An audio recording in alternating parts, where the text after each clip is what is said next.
देश भर के किसानों में केंद्र सरकार के खिलाफ आक्रोश बढ़ता जा रहा है, क्योंकि पिछले लगभग 1 साल से किसान एमएसपी की कानूनी गारंटी समेत कई मांगों पर अड़े हुए हैं। लेकिन अब तक मोदी सरकार ने उनकी मांगें नहीं सुनी।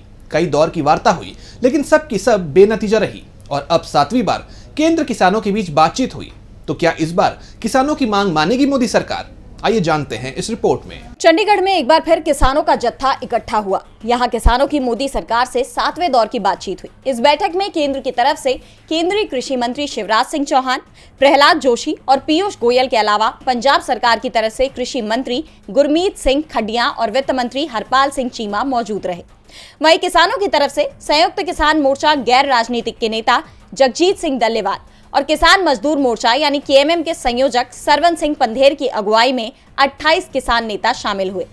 बैठक के लिए डल्लेवाल एम्बुलेंस से चंडीगढ़ पहुंचे। बैठक से पहले मोहाली से चंडीगढ़ आ रहे किसानों को चंडीगढ़ पुलिस ने बॉर्डर पर ही रोक दिया। उन्होंने लगभग 35 से 40 वाहनों को आगे जाने की इजाजत नहीं दी। करीब आधे घंटे बाद किसानों को जाने दिया गया। इस बीच किसान नेता सरवन सिंह पंधेर ने कहा कि अचानक पंजाब सरकार ने शंभू और खनौरी बॉर्डर पर पुलिस फोर्स बढ़ा दी। ये बात पंजाब सरकार ही बता सकती है कि ये हमारी सुरक्षा के लिए है या कुछ और इनपुट है।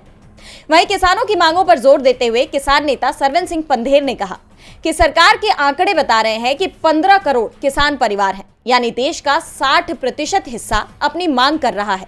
बैठक में फसलों के लिए न्यूनतम समर्थन मूल्य यानी एमएसपी की कानूनी गारंटी समेत अलग अलग मांगों पर चर्चा की गई। किसानों को उम्मीद थी कि इस बार मोदी सरकार उनकी मांगों को तवज्जो देगी, लेकिन 4 घंटे चली इस बैठक के बाद भी तस्वीर नहीं बदली। दोनों पक्ष किसी सहमति पर नहीं पहुंच पाए। हालांकि शिवराज सिंह चौहान ने कहा कि दोनों तरफ से हुई बातचीत सकारात्मक और उद्देश्यपूर्ण रही। इस बैठक के फेल हो जाने के बाद किसानों की केंद्र सरकार से एक और मीटिंग होगी, जिसके लिए 4 मई की तारीख तय की गई है। बैठक के बाद किसानों ने प्रेस कॉन्फ्रेंस में इसकी जानकारी दी। ऐसे में अब देखना होगा कि ये बैठकों का दौर कब तक जारी रहेगा। सवाल ये भी उठ रहे हैं कि क्या हकीकत में सरकार इस मुद्दे का हल निकालना चाहती भी है।